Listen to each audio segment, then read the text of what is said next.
quizá para mañana sea tarde.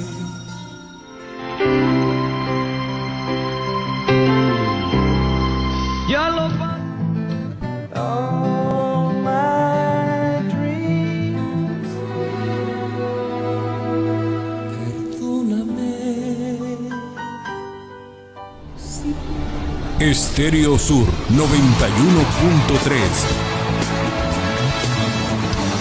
La estación musical del año.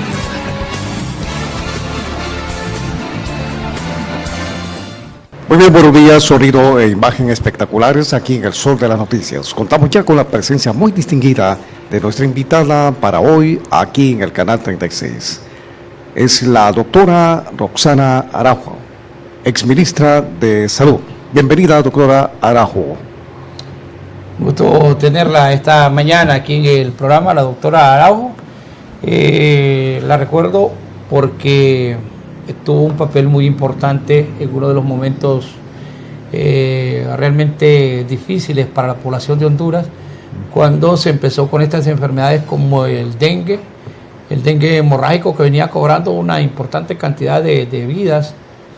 Y después de su papel y su participación en la Secretaría de Salud, desde una dirección, no era desde el ministerio, sino que desde la dirección, logró contrarrestar y hacer conciencia de ese momento histórico, y se redujo ostensiblemente la cantidad de personas que se evitó tuviesen la enfermedad y aquellos que perdieran la vida. Y qué grato tenerla, doctora, y sé que hay muchas ejecutorias más en su vida, pero queremos conocer hoy más de la doctora Roxana Araujo. Muchas gracias, es un placer poder compartir esta mañana con ustedes. Y sí, han habido momentos en la vida, diferentes etapas profesionales que han marcado, ¿verdad? Y esto pues fue uno de los hechos históricos de nuestro país. 2010, la epidemia, por decirlo así, más grande del dengue con sus manifestaciones hemorrágicas que ha tenido Honduras.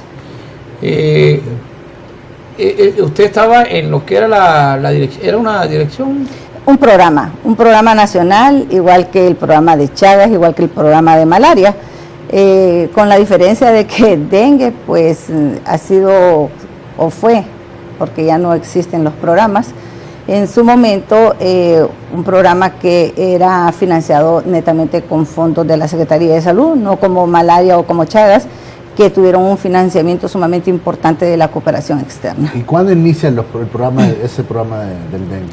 Podríamos decir que desde 1970, 75, porque antes de eso, de los 70, por decirlo así, hubo una campaña masiva a nivel de Latinoamérica para limpiar todo el continente de lo que es el Aedes, que es el vector que transmite la fiebre amarilla, y que también transmite ahora el dengue, el Zika y el chikungunya. Después de los años 60, cuando termina el financiamiento de la cooperación externa a nivel de los países, estos programas son financiados directamente por cada país, y es cuando decae y entonces vuelve la reinfestación del vector, y Honduras pues no ha sido la excepción. Una de las epidemias que podemos recordar que fue una de gran magnitud fue por el año 77, 75, 77, que se dio en la costa norte. Fueron más de 100,000 casos de dengue. En aquel tiempo la clasificación era hemorrágico y clásico, y estos 100,000 casos eran de dengue clásico. Recordemos que el dengue sin manifestaciones hemorrágicas, la mayoría de las personas se quedan en su casa, toman analgésicos, se hidratan y pasa de manera casi desapercibida por el sistema de salud. Sin embargo, años después empezaron pacientes a presentar manifestaciones hemorrágicas, y ya pues a partir de los 80 ya no solo se cuantificaba lo que era el dengue clásico, sino que también el dengue hemorrágico. Y pues después del 2010 ya la clasificación cambió, y ya no es ni clásico ni hemorrágico, sino que es el dengue como tal, y el dengue con manifestaciones hemorrágicas. Ahora, ¿qué nos pasó como país, doctora? Si estamos hablando de que es una epidemia que aparece allá por los 70, pero y que hay otro rebrote por ahí, de lo que usted nos cuenta, de 100,000 personas. ¿Qué nos pasó como ciudadanos, pero también Como qué le Estado. pasó al Estado, a la autoridad de salud? Podríamos dividir la historia del dengue en varias etapas. Podríamos decir que ninguno de los países del mundo, porque ya no solo están en Latinoamérica, ya podemos decir que en Europa se habla mucho de esto, África, que es de donde vienen casi todos estos virus, no se habla de erradicar como otro tipo de enfermedades, sino que se habla del control de la enfermedad. ¿Y por qué es difícil? Porque el vector que transmite el virus es un vector que ha sobrevivido a cualquier campaña de eliminación. Y si no miremos, pues Brasil se considera una potencia en cuanto a un montón de aspectos. Y sobre todo un país con más de 100 millones de habitantes. Estamos hablando de México igual, con un país de más de 100 millones de habitantes, que invierten millones y millones de dólares en poder combatir esta enfermedad, en poderla controlar. Sin embargo, no ha sido exitoso por sus condiciones de clima, igual al nuestro, por sus condiciones de abastecimiento de agua, por sus condiciones de recolección de desechos. Ningún país ha podido impactar de manera definitiva para decir que tiene erradicada la enfermedad. Entonces nosotros de repente en algunas ocasiones nos descuidamos en cuanto a las campañas. Estas campañas deben de ser sostenidas en el tiempo, es decir, no solo porque hoy tengamos, qué sé yo, 5.000, 10.000 casos, es sentarnos y decir, no, ya lo tenemos controlado. Es cuando más deberíamos de intensificarlo. Entonces, cuando se dan este tipo de epidemias es porque algo no se hace, es porque nos hemos descuidado. Y es que el problema del dengue, como tiene muchos componentes y factores que hacen que aparezca, no solo depende de lo que haga una institución, sino que depende también de qué es lo que hacemos nosotros como ciudadanos. Porque en los 70, cuando estaba el SNEN, que era para controlar la fiebre amarilla y otras enfermedades, ese personal era disciplinado y lo habían entrenado como que estuvieran en el ejército. Pero ¿qué pasaba? Había inversión extranjera, entonces había cualquier cantidad de personas que llegaban a su casa, le lavaban la pila, le limpiaban el patio y hacían un trabajo extraordinario, pero no era sostenible. La obligación de nosotros como sociedad, como individuo, es responsabilizarnos por la salud de nuestra familia. O sea, que en vez de ir a hacerle el trabajo y nos quedamos con esa costumbre, Sí. que la gente dice, no, que Limpia la cuneta. este alcalde no sirve. ¿Y por qué? No, es que no viene a limpiar la cuneta. Este alcalde no sirve, y hablamos de los pueblos en general, no barre frente a las casas. Este alcalde es malo porque no hace campaña, cuando nosotros podemos hacer la campaña individual. Desaprender es lo más difícil, sobre todo para nosotros cuando ya estamos en una edad adulta. En un estudio que se hizo en el 2004, que se hizo en San Pedro Sula, Tegucigalpa y Choluteca, fueron más de 2.500 encuestas, entonces había una serie de preguntas acerca del dengue. La mayoría de las personas, por decirle así, el 85% sabía qué era el dengue, sabía cómo prevenirlo, pero al momento de preguntarle quién era el responsable de la limpieza en su casa, de lavar las pilas y los barriles, a nadie le gustaba. Entonces decían, no, yo no me voy a meter a la pila, yo no voy a lavar el barril. Entonces de nada servía que supieran qué era la enfermedad, cómo prevenirla, si al momento de hacer tareas cotidianas, como es la limpieza de la pila y del barril, nadie lo quería hacer. Entonces, en ese contexto, por eso nosotros seguimos siempre con una alerta epidemiológica, porque hay temporadas claves en donde se incrementa la enfermedad. Ahora, ¿en qué año llegó usted al programa? Bueno, yo tuve varios periodos. La primera vez que me llaman para que sea coordinadora del programa fue en febrero del 2003, después de la epidemia del 2002. Era un programa que se estaba reestructurando, había habido un jefe durante 20 años y se le estaba dando otra connotación desde el punto de vista preventivo. Estuve del 2003 al 2005. Posteriormente me llaman en el 2008 también para controlar la epidemia que venía desde el 2007. Hicimos un extraordinario trabajo. Lamentablemente los sucesos políticos inciden directamente en algunas enfermedades como la del dengue, y el 2009 fue uno de esos casos. Yo llego al programa hasta agosto del 2009 y después de esa fecha se dejan de hacer la totalidad de las acciones, se dejaron de comprar los insumos, ya no hubo cómo poder hacer ese trabajo durante todos esos 6 meses y eso repercute en el 2010 y es cuando nosotros vemos la epidemia más grande con manifestaciones hemorrágicas. Hubo manifestación en ese momento de ustedes ante las autoridades de salud, porque usted estaba en la dependencia, a hacerles saber de que el riesgo que se corría, el hecho de no comprar los insumos. Claro, en el momento se lo hicimos saber al ministro que estaba a cargo de la Secretaría y le incidimos en la importancia de poder terminar de hacer las acciones de prevención durante ese año. Sin embargo, sí, 2009. ¿Quién quedó ahí de titular? Bueno, en ese tiempo, recuerde que era el doctor Mario Noé que Pero él está con Micheletti. Sí. Usted, Mario Noé, o sea, usted cumplió con su responsabilidad de comunicarle que tenía que aplicar el protocolo que corresponde para... Pero se ha hecho siempre. A eso vamos. Cuando hay cambios de autoridad, o sea, asimilar estas cosas cuando se tiene un desconocimiento es bien difícil. O sea, yo no le puedo echar la culpa de repente a alguien que va llegando porque no saben la importancia de repente. Dengue, no, pero lo tenemos controlado, no hay ningún problema. No, pero es que esto no es que se termine en un año, sino que lo que usted hace durante todo ese año repercute al año siguiente. Si hace las actividades, si no las hace, de igual manera la repercusión es la misma, pues. Si las hace, perfecto, puede iniciar el año con una disminución de casos. Si no las hace, inicia el año con un excesivo número de casos. Y yo creo que lo deficiente de esto es no entender lo que son las políticas públicas, que ahí deben de ser intereses particulares ni de grupos políticos. A eso vamos. La Secretaría de Salud tiene un personal técnico calificado. Claro.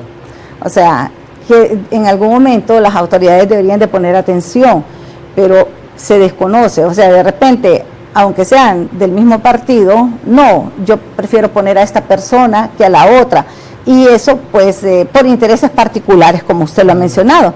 Sin embargo, se debería de tomar en cuenta la experiencia que tiene cada uno de los técnicos en su área. La Secretaría de Salud forma técnicos y los forma de una manera, podría decir, muy buena. Por ejemplo, en mi caso particular, yo fui capacitada, fui inclusive con una maestría en lo que es epidemiología y varios cursos, sobre todo en Brasil, donde es uno de los países que dicta las pautas de la prevención de estas enfermedades. Brasil y México, que siempre han estado a la vanguardia de todo lo nuevo y todo lo que se puede hacer para la prevención y el control de las enfermedades, ahora las arbovirosis. Entonces usted llega en esa última etapa, en esa última experiencia en el programa, no a salvar, porque ya había un daño, ya había a controlarlo. ¿Cuántos muertos se habían dado? Más de 100. Mire, yo estaba de directora de cooperación externa cuando a mí se me llama en junio del 2010 para que me vuelva a hacer cargo del programa.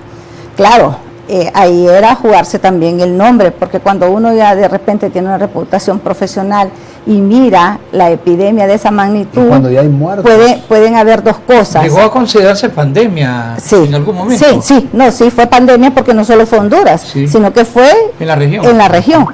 Y como le digo, usted no sabe a ciencia cierta si realmente lo que usted llegue a hacer va a controlar esa epidemia o no.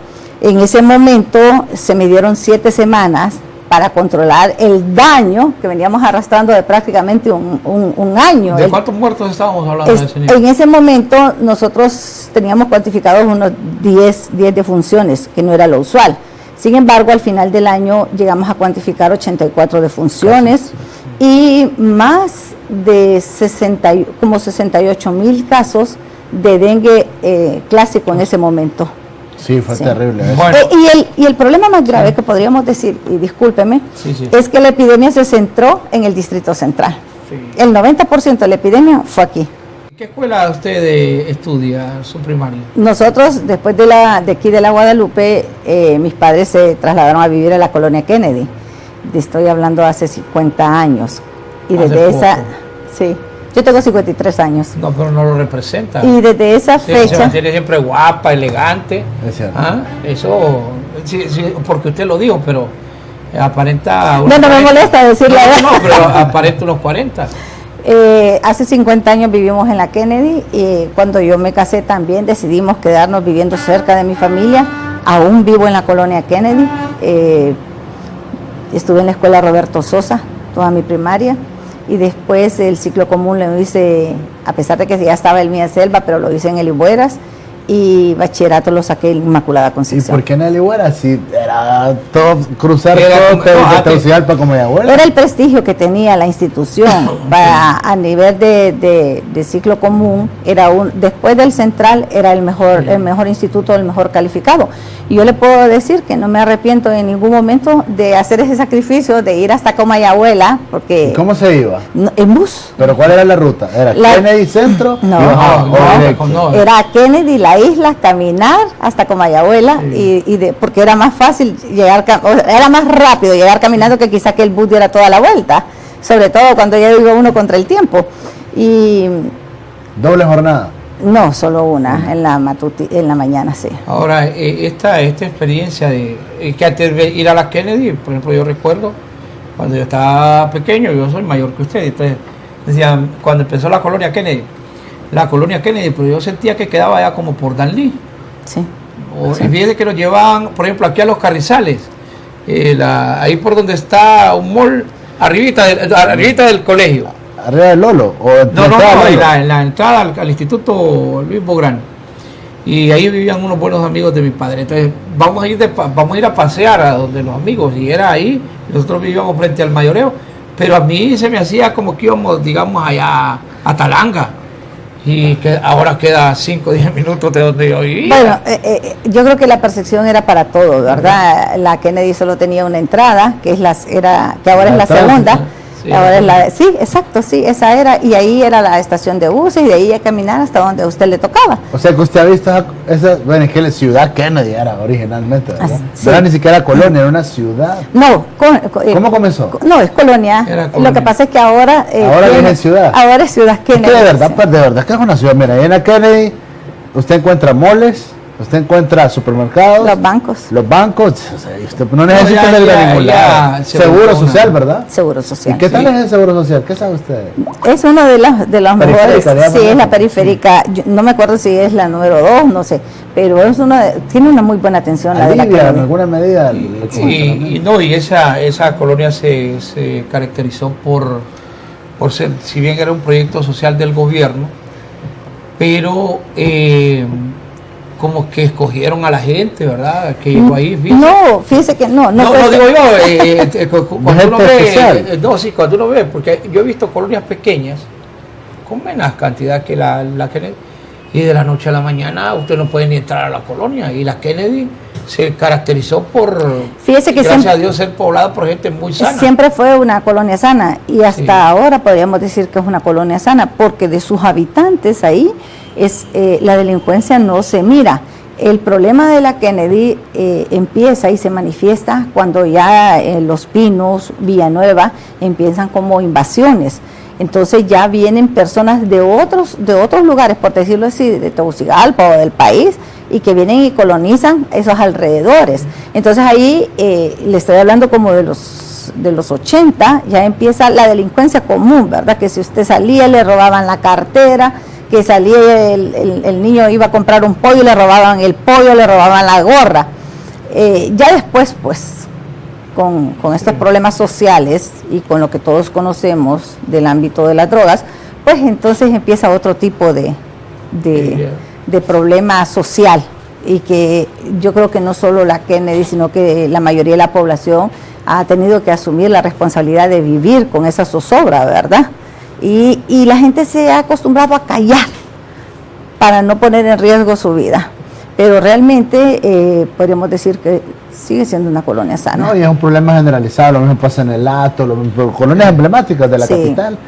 Ocurre lo mismo en Azarán. Pero fíjense que lo que ocurre, por ejemplo, en colonias como la Kennedy es que un gran porcentaje de la población son personas ya mayores de edad, ¿verdad? Son abuelos, abuelas, y que han creado, ese es el patrimonio que tienen de su familia.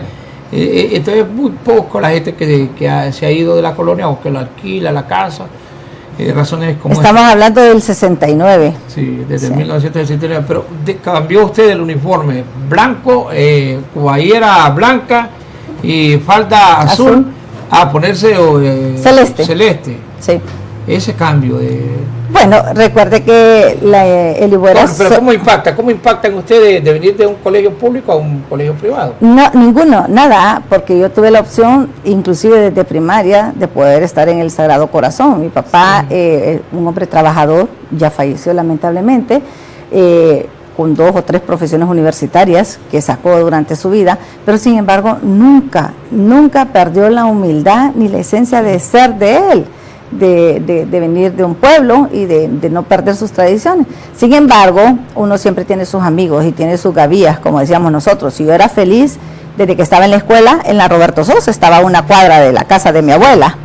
Y ya cuando fuimos a Ligüeras, ya no iba sola tampoco, sino que íbamos todos los de mi edad del bloque de donde mi abuela, porque ahí era donde nos habíamos criado, no era tanto ni en la casa de mis padres, sino que ahí. Y pues yo me sentía bien.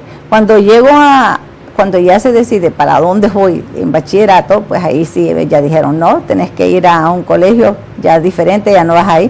Entonces fue cuando decidieron ponerme la Inmaculada, que está muy cerca también de Ligüeras, así que yo ya conocía ese sector. Y fue una experiencia muy buena, un instituto, por decirlo así, franciscano, donde los valores morales, aparte de los que ya trae usted de su familia, se le inculcan aún más de lo que ya usted ya los trae. ¿Y en su núcleo familiar cómo está integrado o conformado? ¿Tiene hermanos? Sí, tengo 4 hermanos, tengo dos mujeres y 2 varones. Yo soy la mayor de todos ellos, pero ¿cómo le puedo decir? 2 de ellos están fuera del país desde hace ya 30 años, emigraron para Estados Unidos, pero la unión familiar a la cual nos acostumbraron, esa no desaparece nunca, nunca. Ahora, doctora, pero eso de estudiar medicina siempre ha sido un dolor de cabeza para los padres de familia. Decirle al hijo, usted va a estudiar medicina, y siempre ha sido 6, 7, 8 años que el médico tiene que entrar en un proceso de conocimiento. ¿Cómo decide usted estudiar medicina? Medicina nunca estuvo dentro de las posibilidades que yo podía haber dicho que iba a elegir. De hecho, cuando fueron a hacer la prueba de actitudes a la Inmaculada para ver a qué nosotros podíamos optar para una carrera, lo mío salió para las ingenierías y para arquitectura. Y cuando salí de bachillerato y me matriculé en la Universidad Autónoma, yo lo hice para ingeniería industrial, porque arquitectura todavía no habría, sino que hasta el año siguiente, estoy hablando del 83, sí. Del 82, perdón, hasta el año siguiente habría arquitectura. Y de hecho hice un año de generales en ingeniería industrial.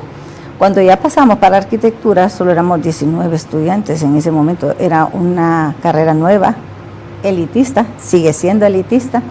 Y por esas cuestiones de la vida, al final del año yo tuve, no solo yo, éramos 5 compañeros que tuvimos problemas para la matrícula. Y al final de cuentas, cada quien decidió cambiarse de carrera. Y yo ya no quería saber nada, porque si no estudiaba arquitectura, yo no quería saber nada de las ingenierías. Y junto con otro compañero decidimos y nos cambiamos, que habíamos sido compañeros de la Inmaculada, y nos cambiamos a medicina. Y ahí es a donde empieza el dolor de cabeza, porque usted está estudiando una carrera que no es lo que usted piensa y además que es sumamente complicada. Y a todo eso, ese año yo ya me había casado. O sea, ya tenía otra responsabilidad. Pero fíjese que eso le ayuda a usted. O sea, que se casó muy joven. Yo me casé de 19 años, por el bien de los 3. Sí. Si no, no me hubiera casado. Bueno, ¿y qué ahora ocurre? Y dije, no, ahora no lo obligan. Ahora con solo que le dé la apellido en son de broma, en mi familia le digo, ¿por qué ocurren como en toda familia? Entonces, los niños normales no son los de 9, ¿verdad? Sino que son los menos de 9. Mire, ese tapo, ese escenario la sorprendió a usted o? No, pues sí, claro, uno no se espera tampoco esas cosas. Mire, en la familia uno puede tener sus padres con mucha educación, como abiertos de repente, pero el tema de la sexualidad sigue siendo un tema tabú. Y hasta hoy, en este momento podríamos decir que sigue siendo un tema tabú. Sí. En aquel momento, hasta el momento del desarrollo de tanto de los hombres como las mujeres, era como le digo, cómo le digo a mi mamá, cómo hablo, o sea, esas cosas. Y no digamos ya el acto meramente sexual, ¿verdad? Eso era casi imposible. Con el transcurso del tiempo, pues eso ha ido mejorando. La relación entre padres e hijos con respecto al tema de la sexualidad, con lo que ha hecho educación, con lo que han hecho las mismas iglesias, eso ha ido mejorando y se tiene y además mayor conocimiento, tantos medios que hay, medios de televisión, las computadoras, los celulares, los hipotes ya no están engañados, ya no. Ya saben cada cosa. ¿No? Pero en mi caso particular, esa fue una etapa que sí, que me marcó, pero me hizo madurar así, de manera rápida. en su casa? ¿Cómo fue no. ese momento que usted te... Pero era celoso su papá, digamos, ese celo normal de los padres. Era de mamá. Había libertad. No, mi papá Tranquilo. conmigo, yo era su niña, siempre fui su niña, siempre. ¿A quién le dijo primero, a su papá? A mi mamá, pero mi mamá era el logro. mi mamá es linda, mi y mamá. ese momento usted lo recuerda cuando le dicen, mira, amor, te voy a contar algo. No lo quiero recordar. Ahora no, pero es interesante esto. Usted aparece con su novio, pero ¿qué había o no lo llevó nunca a la casa a presentar? Si es que éramos de los que vivíamos a la par. Entre No, vecinos. es que antes casi era obligatorio, uno de 14, 15 años uno tenía que ir a pedirle la llegada. No, pero de 14. Javier nos ha dado cátedra. Javier nos ha dado cátedra de cómo ir a pedir llegada. No, claro. No, porque mira, ahora no puede llegar, ahora no. sino que llegan a contarle. A saltarnos los muros. No, le dije, buena, sí, es que vengo, es que lo que le vengo a contar es que ya vamos a ser papá, ya va a ser abuelita. Hay una señora que casi le da No, licenciada, en ese tiempo usted no podía tener novios ni de 14 ni de 15, Sí. tampoco, porque no podía. Y no digamos salir a de 19 embarazada. Entonces sí fue una... Y no es que me trataron mal, no. Para el carácter que tenía, que ha tenido mi mamá siempre, yo esperaba algo diferente, pero no, me imagino que sí entendieron, dejaron que nos casáramos y a partir de ahí sí, ya era la responsabilidad de nosotros, ya no era responsabilidad de mis padres. Y ahí es a donde empiezo a estudiar medicina, aparte de que no me bastó tener ya un niño de 1 año, sino que empiezo a estudiar medicina y de hecho mis hijos todos los tuve estudiando medicina. Sacrificado, ¿Cuántos sí. hijos tiene? 4. Sacrificado hasta donde ya no, porque cuando usted ya tiene hijos no es lo mismo que usted llegue a su casa, que se ponga cómodo, que agarre sus libros, que nadie lo moleste, es más que sus papás le lleven la comida y todo eso. No, ya en mi caso yo tenía que ir a hacer comida, yo tenía que ir a lavar, tenía que ir a hacer pepes y cuidar a aquellos ya porque ya mi mamá ya no me los cuidaba ya después de cierta hora y estudiar en la madrugada. Pero eso le va moldeando el carácter, le va moldeando la personalidad y lo va haciendo una persona responsable en todos los aspectos.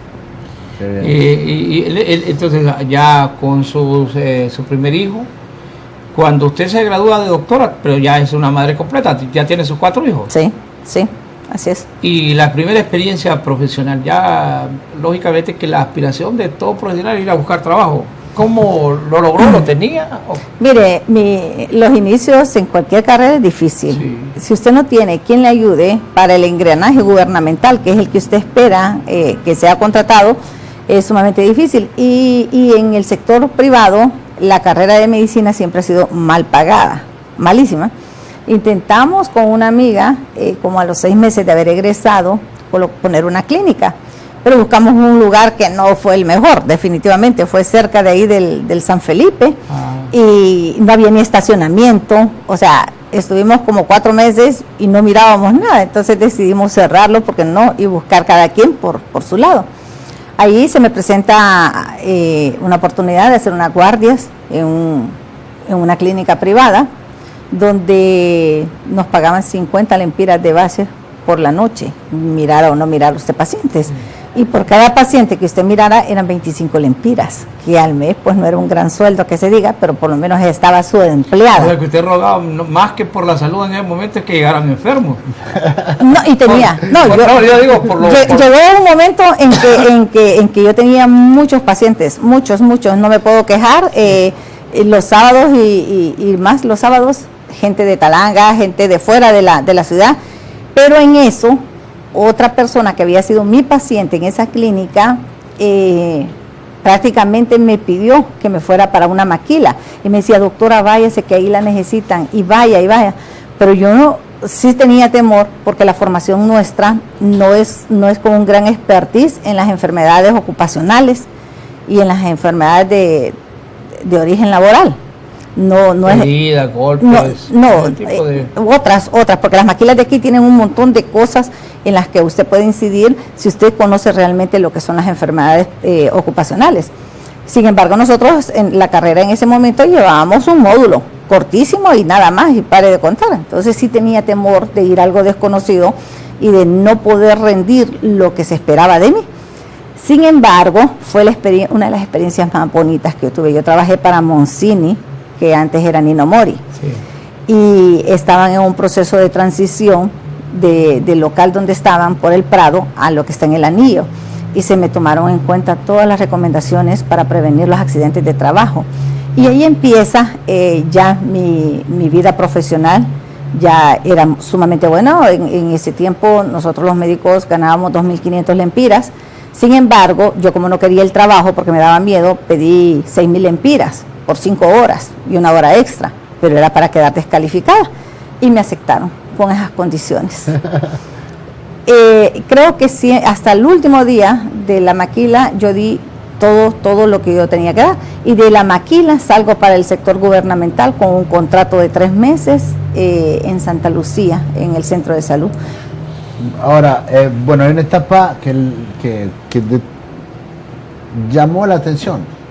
Por ejemplo, usted venía desempeñándose como directora del programa y todo esto, pero de repente usted, ¡boom!, sale que es nombrada como ministra de salud. Directora del Hospital Escuela Primero directora del Hospital Escuela y después ministra. Sí, fue un tiempo donde yo no sé si es cierto que se confabula, que se confabulan un montón de cosas para que a usted se le dé algo que ni siquiera lo ha tenido contemplado.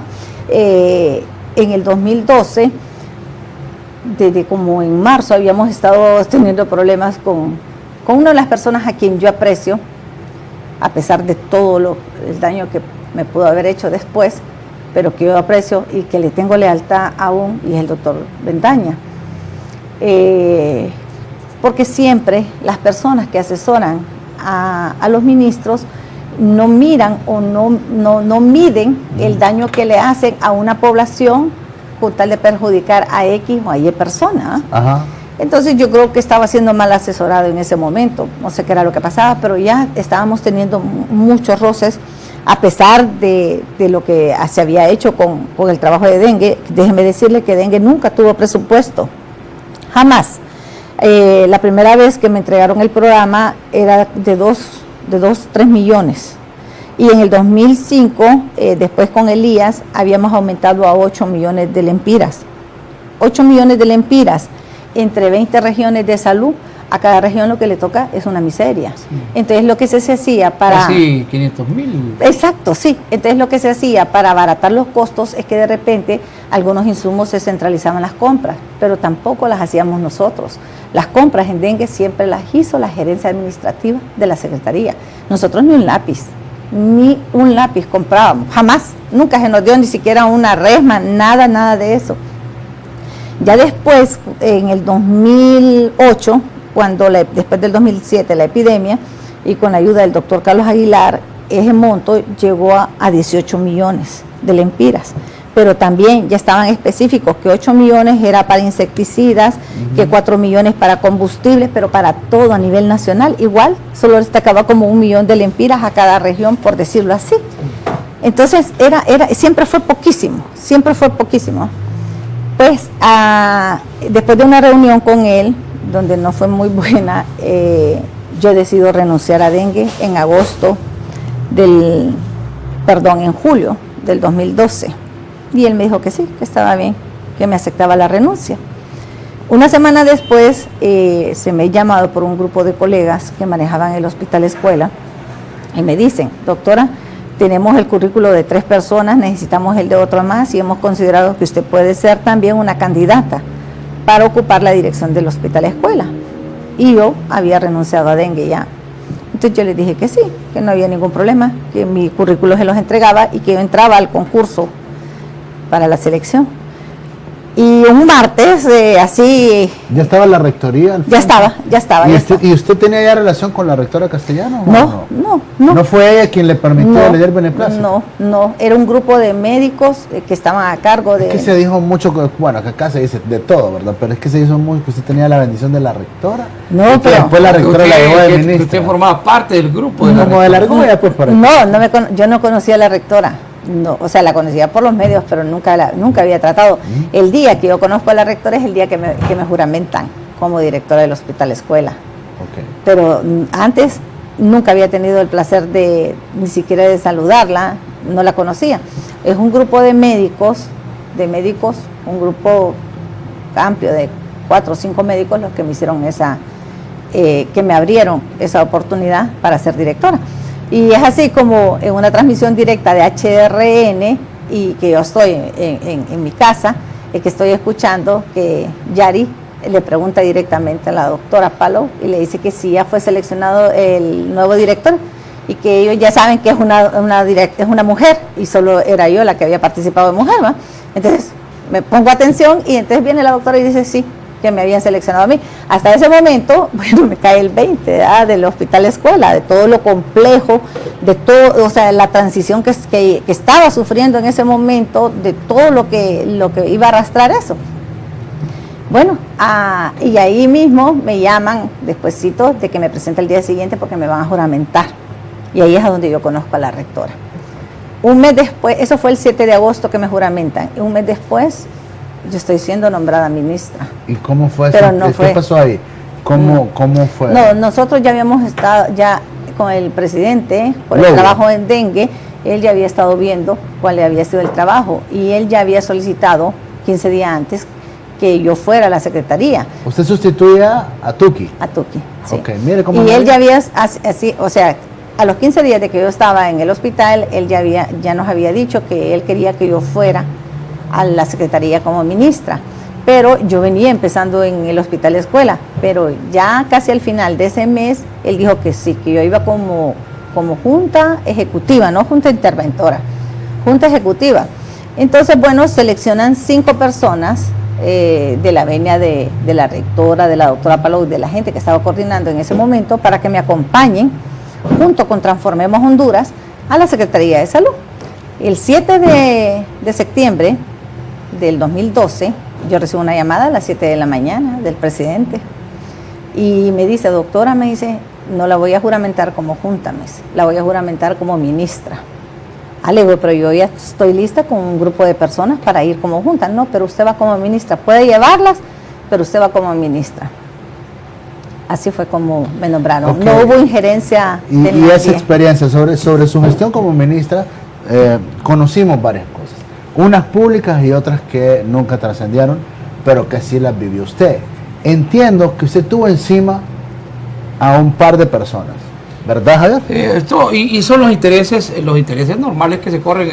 Ahora estoy yo escuchando en este momento cómo es que han traficado gente desde fuera con los medicamentos. Es que ahí todo ha sido una situación bastante complicada alrededor de la salud. ¿Cómo encuentra usted ese Ministerio de Salud? ¿Cómo se lo dejó Tuki? Sí, ¿cómo se lo dejó Tuki Bendaña? Realmente no es solo la responsabilidad del ministro. Recuerde que hay otras personas que también están a la cabeza de una secretaría. Y también en cada región, en cada hospital hay un responsable, hay un director y hay un administrador. Sin embargo, cuando nosotros llegamos a la secretaría en septiembre del 2012, solo teníamos 40 millones para finalizar el año. Y ya se había... ¿En qué mes llega usted? En septiembre. Faltaban 4 meses para final. Sí, ¿sí? Llegamos a una situación dramática, nos costó más o menos unos 15 o 20 días hacer el análisis financiero de cómo estábamos y cómo podíamos terminar.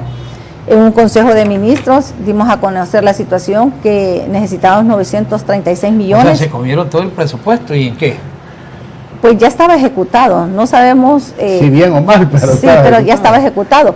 Y lo que más nos preocupaba es que los salarios de los empleados permanentes tampoco ya estaba el presupuesto, y eso nunca se había tocado. Sin embargo, en un Consejo de Ministros le presentamos la situación al presidente, al ministro de Finanzas y a todo el Consejo de Ministros, donde para finalizar el año la Secretaría necesitaba 936 millones para pagar las deudas, para pagar salarios, para comprar reactivos, para todo. Entonces el presidente me dijo que hablara con el ministro Wilfredo Cerrato para que nos pusiéramos de acuerdo si era factible poder tener eso. Entonces, hablando con el ministro, y me dice, mire doctora, ya estamos finalizando el año, baje todo eso a 600 millones, me dice, porque es lo único que vamos a poder recaudar, me dice, de lo que dejen las demás instituciones. Al final lo bajamos a 600 millones y lo que nos pudo transferir la Secretaría de Finanzas fueron 280 millones, que fue para pagar los salarios de los empleados permanentes y de los contratos, de los interinatos, porque no se había pagado en ese año, durante todo el año, los contratos. Pero era pagar a los empleados. ¿Y qué ocurría con las No, dependencias? ¿Cómo se movilizaban las dependencias? No, entonces ahí vamos al otro tema. En ese mismo Consejo de Ministros, yo le solicité al ministro de Finanzas que me pusiera una comisión interventora de finanzas para que analizara lo de las deudas y los cobros, porque nosotros no sabíamos, o sea, sin presupuesto, cómo es que le íbamos a pagar a usted o al otro proveedor, no sabíamos. Entonces solicitamos que nos pusiera una comisión de preinterventora de finanzas, aparte de la que ya la tenía la Secretaría. Entonces el ministro manda a la comisión preinterventora para que esta comisión empiece a revisar los documentos y ellos avalen a quién es que se le puede pagar, pero con presupuesto del 2013, del 2012 era casi imposible. Entonces ya el ministerio, digamos que está en una situación de crisis. Estuvo. En ese momento, cuando usted asume la responsabilidad, sí, está en una crisis. ¿Y qué ocurre después? Me imagino que vienen las presiones políticas. Bueno, nosotros... Y ahí es donde yo quiero profundizar un poquito. ¿Qué presiones tiene una ministra de Salud o un ministro de Salud de parte de los políticos? No hablemos de partidos, de cualquier partido político. Mire, yo tuve una gran ventaja, y eso lo puedo decir públicamente. Yo tuve el apoyo del presidente Lobo hasta el último mes. Ya el último mes sí, ya no se podía. Ya no aguantaba el problema en casa. Bueno, en casa de gobierno me refiero. Ahora, ¿ahí qué pasó? Dice ¿Qué que usted tuvo un encontronazo permanente con personas de la casa de gobierno. ¿Con quiénes? ¿Con quién tenía usted pugna directa en casa de gobierno? No, fíjese que no es así tampoco. No es de esa forma. Claro, cuando separan a un ministro y ponen a otro, de repente hay personas que no se llevan bien con las personas nuevas que van llegando, ¿verdad? Que no son de su agrado. ¿Estamos más comprometidos con el ministro anterior? Podría ser, no les sabría decir eso. Pero sí le puedo decir que nosotros llegamos con la venia del presidente Lobo de querer quitar los actos de corrupción que se daban en la Secretaría de Salud. Eso sí se lo puedo decir. Eso fue. Y eso mismo hizo de que llegáramos acompañados de Transparencia Internacional y de Transformemos Honduras. Desde el primer día de la gestión hasta el último día, Transparencia Internacional y Transformemos Honduras estuvo conmigo. ¿Pero tocó usted algún interés tan claro, grande? Sí. ¿Cercano al presidente? No, cercano al presidente de repente no, pero sí de muchos empresarios. Y fue el tema de los medicamentos. O sea que le montaron campaña también a ustedes, por eso. Bueno, recuerde que el almacén central de medicamentos nunca había sido intervenido. Sin embargo, nosotros en abril del 2013 lo intervenimos. ¿Qué encontraron ahí? De todo. Algo que sea de impacto a la población. De todo. No, en su momento. Bueno, ¿Qué pasó? ¿Cajas de medicamentos vacíos. No, cajas vacías. No, mire. Cajas de medicamentos. No hay nada específico que le pueda decir yo en este momento, porque fue algo tan trascendental para el país que el Ministerio Público llegó, la Fiscalía. Pero nadie está preso por eso, doctora. No, estuvo. Sí. Sí. Sí hubo personas, pero ¿qué? ¿Los gatitos? Sí, los que contaban, no, hubo una Mire, en el tema una señora. mire, en el tema de medicamentos, y yo se lo voy a decir aquí públicamente, Hasta muertos. yo no, sí, exacto, Hubo yo no voy a hablar nada, y se lo digo públicamente, porque en ese tema hubieron 4 fallecimientos relacionados a ese tema de medicamentos, y al final de cuentas, yo le puedo dar esta entrevista y todo, pero no es usted el que me va a ir a cuidar a mí, ni es usted el que me va a ir a cuidar a mi O sea, familia. tan grave es, ¿verdad? Así es de Es grave. gravísimo, Entonces, uno no, o sea, no puede Y tiene tanto- más puede hacer ser- más de bueno, lo que hace el Ministerio Público. Ahora, se quitan la vida, que es lo más preciado, pero tienen tanta influencia con los presidentes. No les sabría decir, ¿verdad? Porque ya eso depende de los intereses Pero si quitan a particulares. una ministra. Bueno, eso sí. Eso sí. Sí. Ok, bueno, ese propósito, ese tema, cuando el presidente Lobo le comunica, ¿cómo fue ese momento? ¿Él la llamó? Sí, claro, nosotros hablamos, era una mañana y estábamos con Transparencia Internacional y con Transformemos Honduras en ese momento. Y sí, el presidente estaba presionado, no vamos a negar lo que sí, estaba presionado, pero igual lo entendemos. Un presidente puede poner a un ministro, a un secretario de Estado y lo puede quitar en cualquier momento, porque eso, usted no es un puesto de elección popular que usted se lo ha ganado, sino que es la confianza del presidente hacia usted. Solo a Gabriela Núñez no la podían quitar. Era la única. Ahora, Sí podía, claro que sí. Espera, 7 milloncitos le 7 costó al pueblo hondureño. Y no, y la- Es como que yo hubiera... Y la casa de Mel. que vale como a 1,5 Es como que si yo hubiera demandado y hubiera... Probablemente le pega. Y no, claro que sí, Sí. porque no estábamos haciendo nada Malo. irregular ni nada malo para una destitución. Sí. Entonces, por eso el presidente me dio la opción de que yo renunciara, pero yo no tenía por qué renunciar porque sentía que estábamos haciendo lo correcto en ese momento. Exactamente. Y después usted vuelve al hospital escuela. Yo regreso al hospital escuela como ¿Cómo? directora de emergencias, Directora de emergencias. pero no es porque me quieren dar un trabajo o algo. Yo tengo una plaza de médico ganada en el 2005 por concurso. Entonces lo único que hice yo es pedir, porque era engorroso de que siendo yo la ministra de ese momento y siendo destituida, me fuera a la secretaría, donde es mi plaza, estando un ministro nuevo Correcto. que estaba siguiendo la gestión que yo había hecho. O sea, era como muy feo para mí. Entonces yo le pedí el favor al ministro de que me dejara estar en el hospital escuela por mientras pasaba ese Pero periodo. desde ese tiempo está ahí usted en el- No, yo no estoy en el ¿A dónde hospital está ahora? escuela. En el 2015 yo solicité irme al asilo del Hospital San Felipe. ¿Por qué?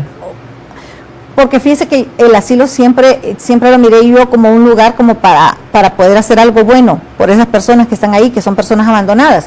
Y de hecho, cuando yo llegué en octubre del 2015, las condiciones en que estaban ellos eran deplorables, eran casi inhumanas, por decirlo así. No tenían para pañales desechables, el personal a veces hasta groseros con las personas. Y empecé, bueno, el primer día que llegué realmente no estaba segura si me iba a quedar o no, porque era un lugar donde usted no podía estar ni 10 minutos por el mal olor, porque la sabanita que se les ponían en la mañana, esa sabanita era la misma que les duraba hasta en la tarde y ahí se orinaban y se defecaban. Entonces, después dije yo, sí vale la pena que yo deje algo aquí en esta institución, que son personas, la mayoría de ellas son adultos mayores, abandonados por sus familiares, algunos que nunca se volvieron a presentar. Y de hecho, yo lo invito que llegue ahora al asilo. El asilo no puede ser el gran lujo que tiene, pero ya tienen 4 pañales diarios. Ya la ropa que tenemos es toda de donación, los zapatitos es de donación, pero el San Felipe se ha comprometido más con ellos y ahora hasta merienda les hacemos.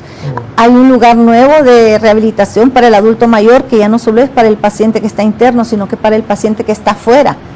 Y entonces esas son las cosas que a uno lo motivan de repente a salirse de un...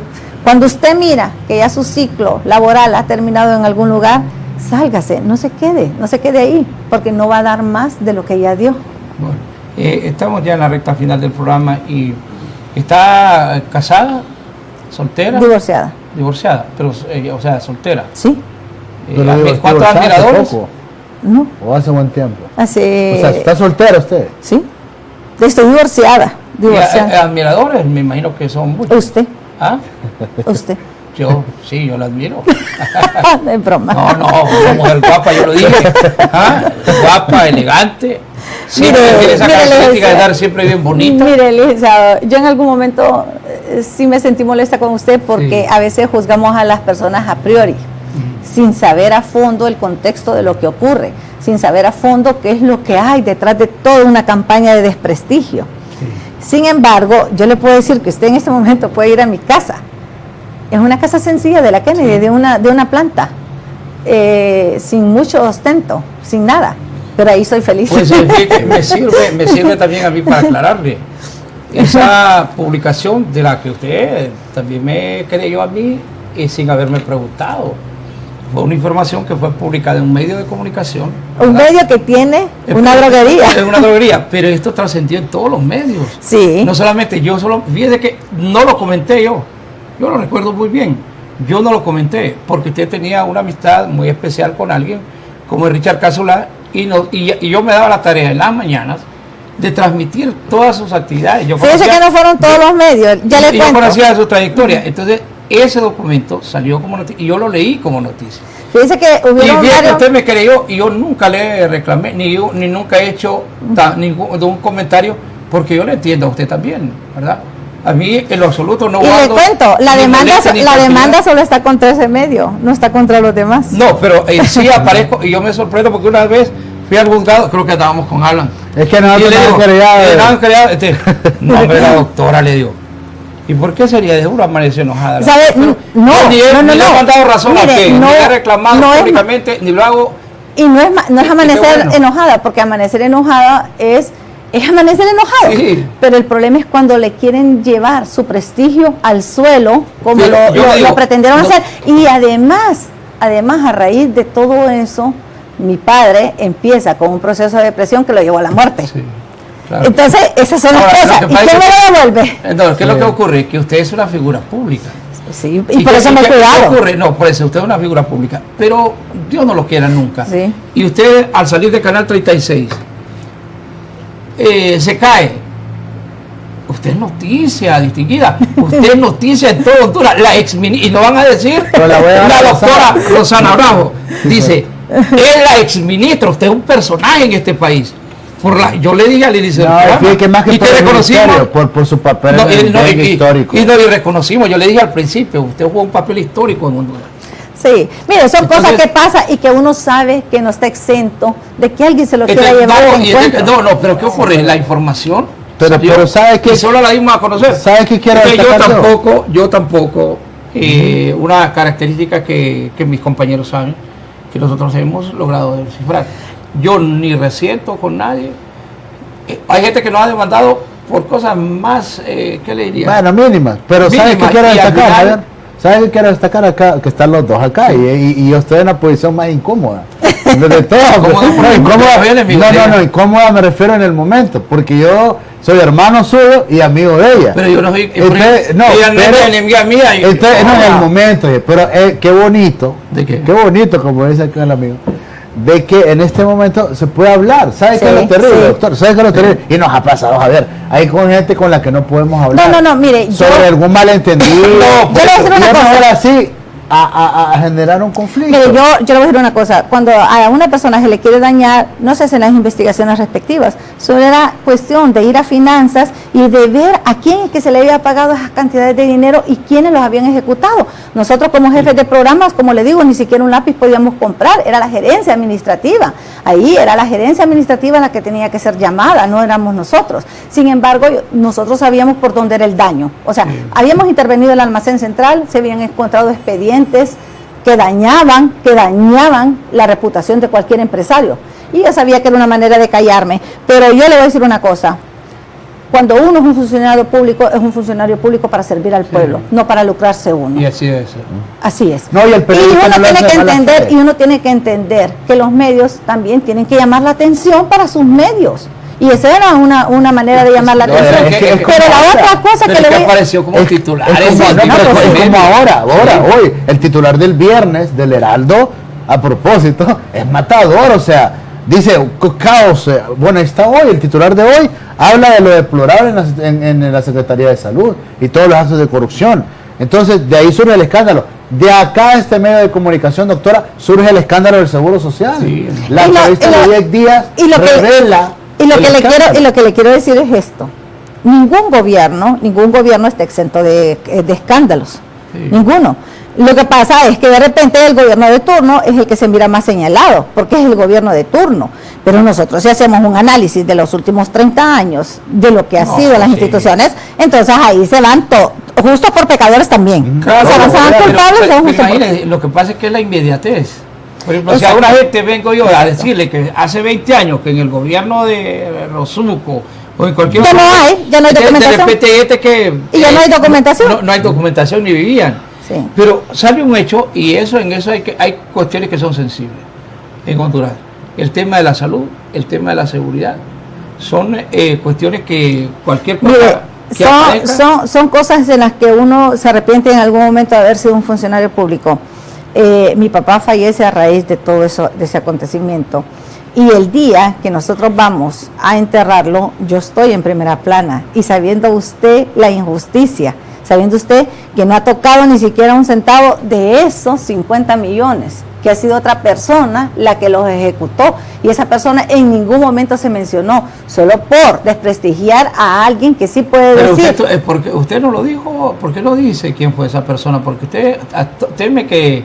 No, yo no voy a poner en riesgo mi vida. Ah, ya lo dijo. Sí, Sí, jamás. no, tampoco queremos. Y le voy a decir una cosa, y así como usted, yo aprendí a no guardar rencor a nadie, Y no es que me voy a dar en el pecho a las iglesias todos los días, pero sí creo en un ser supremo y creo en la bondad de las personas. Claro. No, y, ¿Sí? y nosotros aquí, la característica, yo le digo, si más bien ese día... Si no estamos de mala fe. No, y ese día fue Fue una motivo- reproducción de noticias, de una o sea, re- y como fue- lo hacemos todos los días. Acá tenemos Sí. lo que titula el Heraldo, lo que titula la Tribuna, Y que llama la atención, por ejemplo, que en salud, mientras la gente se está muriendo de hambre, digan que se llevaron 50 millones por el amor no de como Dios. lo del seguro. ¿Mm? Lo del seguro acá todo el mundo apela ahora a lo del honor. Pero mire, Pero- pero vamos, y no quería tocar lo del seguro porque eso no es competencia mía. Sí.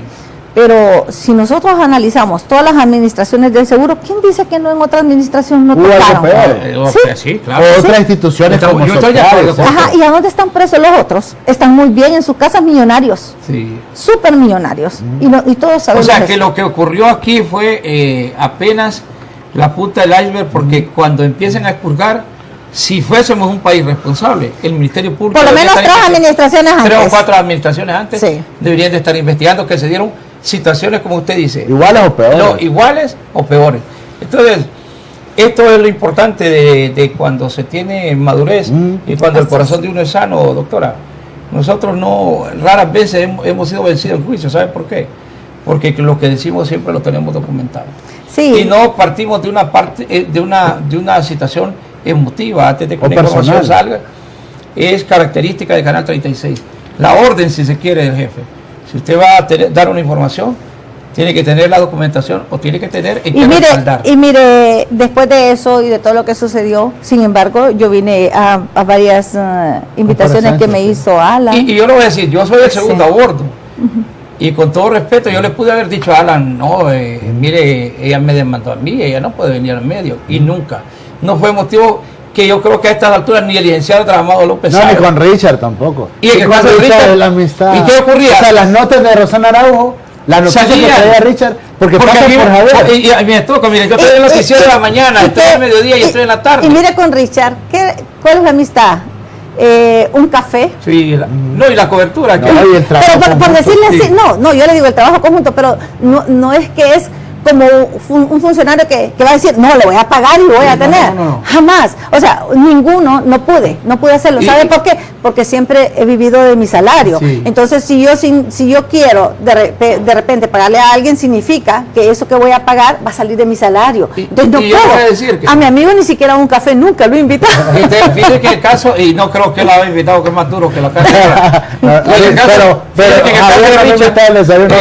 En el caso de Richard Casulá se da una situación. Él venía y me decía, mira, desde que usted empezó me decía, programa. fíjate que el programa, fíjate que la doctora, ¿sabes qué? Porque los lunes ahí teníamos poca información. Y usted regularmente hacía los sábados esas Todos los campañas. operativos, sí. Entonces me decía, fíjate que la doctora anda haciendo una campaña y nosotros aquí nunca cobramos un anuncio para contrarrestar el SICA y todo, sino que fue lo que ahora le dicen como un respaldo a la sociedad. Sí. Entonces, traía la información. Como una empresa socialmente responsable. Exactamente, a mí me tocaba el lunes en la mañana, yo estoy al mediodía, estoy en la tarde. Soy el jefe de prensa, yo podía dejar fuera del guión cualquier información. Y nunca.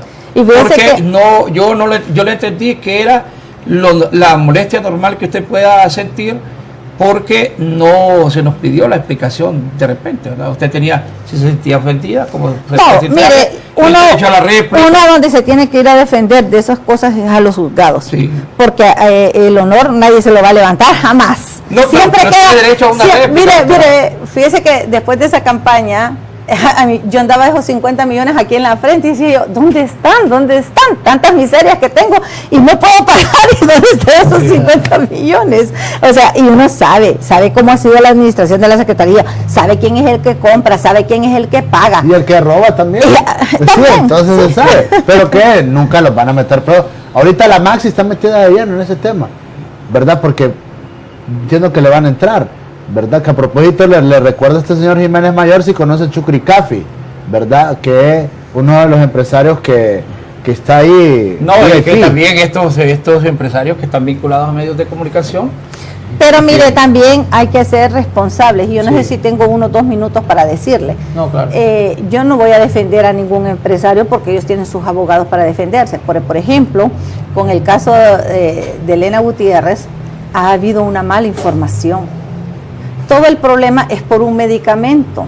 Es un medicamento que es el ácido acetil salicílico. La aspirina que conocemos. Pero la aspirina es de Bayer, es de otra empresa. Sí. Entonces por eso es ácido acetil salicílico. Y es una molécula que se descompone a temperaturas altas. Y fue un medicamento que fue llevado al Hospital del Sur o a la región del Sur y no lo conservaron. Pero si usted mira todo lo que ha habido detrás de esa campaña, nadie dice que es por un medicamento. Y que ellos están responsabilizando al laboratorio online. Bueno, al productor. Sí, al productor. ¿A qué mejor lo distribuían? Sí. Al productor. Pero vamos, todo el mundo cree que es por todos los medicamentos y que es por el seguro. Grave, entonces sí. Es una campaña de desinformación. ¿Y cómo? ¿Y esta gente qué hace ahora? Si ya la tienen por el suelo, y fue un medicamento, de repente de tantos que venden, que no fue la totalidad, y toda la gente cree que es el seguro social. Sí.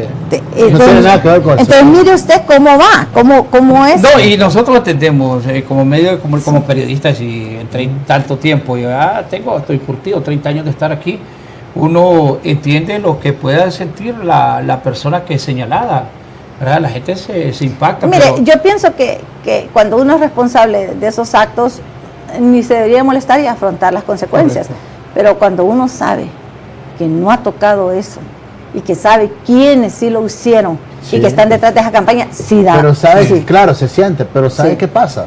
Que el periodista, ni el operador de justicia, ni el fiscal, ni nada, porque todo el mundo dice que no fue. Entonces son las pruebas, las que tienen que evidenciar. El afectado tiene miedo. Y siempre dice que no fue. El fiscal tiene miedo. Sí. El policía tiene miedo. El juez. Y el juez tiene miedo, entonces no, y es cierto, y es lo que yo le digo, nadie, por ejemplo, yo le digo con todo el respeto, usted no me va a ir a cuidar a la calle, usted no va a cuidar a uno de mi familia. Entonces, en ese tema de los medicamentos, nadie quiere ser héroe. Que haga el Ministerio Público su trabajo. Y que ellos tienen la información y saben quiénes son. Y lamentablemente no actúan. Gracias, doctora. Gracias. Creo que ha sido un gran honor tenerla aquí. Siempre ha gozado de nuestro respeto, de nuestro cariño, de nuestra admiración. Usted es una mujer bonita. Gracias. Siempre elegante. Hoy no voy a desayunar hoy. Y ha sido desde siempre el respeto que hemos guardado por su trabajo. No, y lo hemos admirado siempre. Y fíjese que no era el momento de repente para aclarar una situación, pero sí que vale la pena. Sí vale la pena, porque ni usted ni yo tenemos resentimientos. Sí. O sea, yo por lo menos se lo digo, yo aprendí a convivir, a que cuando uno es un funcionario público y estorba, puede venirle cualquier cosa. No, claro, y eso es así. Lo importante es que usted tenga la certeza que de este lado no ni mala intención, sino que usted es una persona pública y todo lo que esté a su alrededor, sin duda que va a repercutir. Y fíjese que el problema de ser público es que un familiar de uno puede ser puede ser un primo allá lejano y al final viene a repercutir en uno. Sí. Que tiene, capturaron a tal persona y es primo hermano de Javier Aguilera. Y yo, que tengo que ver en lo que dice. Sí. Porque lamentablemente alrededor de la Ajá. gente tan importante como usted en este país, que lo ha sido y lo sigue siendo, está atendiendo a los ancianos, que muchos no tenemos la capacidad de poder atender a un ser querido, ni a nuestro padre, a nuestra madre, y ustedes lo hacen de corazón y les dan vida, pues demuestra la importancia que usted tiene, doctora Rosana Araujo. Gracias por acompañarnos esta mañana aquí Gracias a en el usted. Sol de las Noticias. Don Frank. Don Frank. Nuestro reconocimiento por su gran labor a la doctora Roxana, a quien agradecemos infinitamente su importante participación aquí en el Canal 36. Cholusat Sur es 36 en Francisco Morazán, 34 en El Paraíso, 36 en Olancho, 36 en Choluteca. a nivel nacional, vía satélite, estamos en su compañía de cable y llegamos al mundo a través de nuestra página web www.cholusatsur.com. Cholusat Sur, el único y más completo canal de noticias.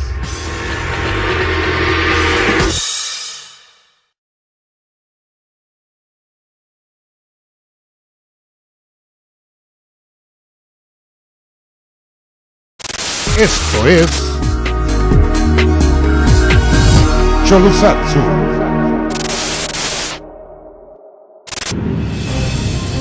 Las imágenes más impactantes y sin censura, todas pasan aquí.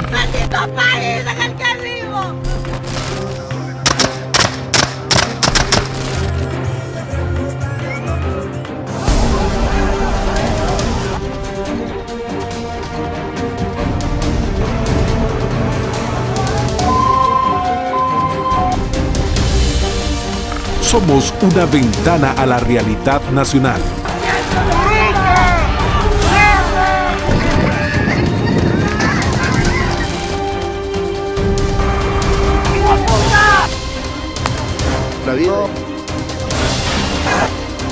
Cholusat Sur, el único y más completo canal de noticias con Esdras Amado López.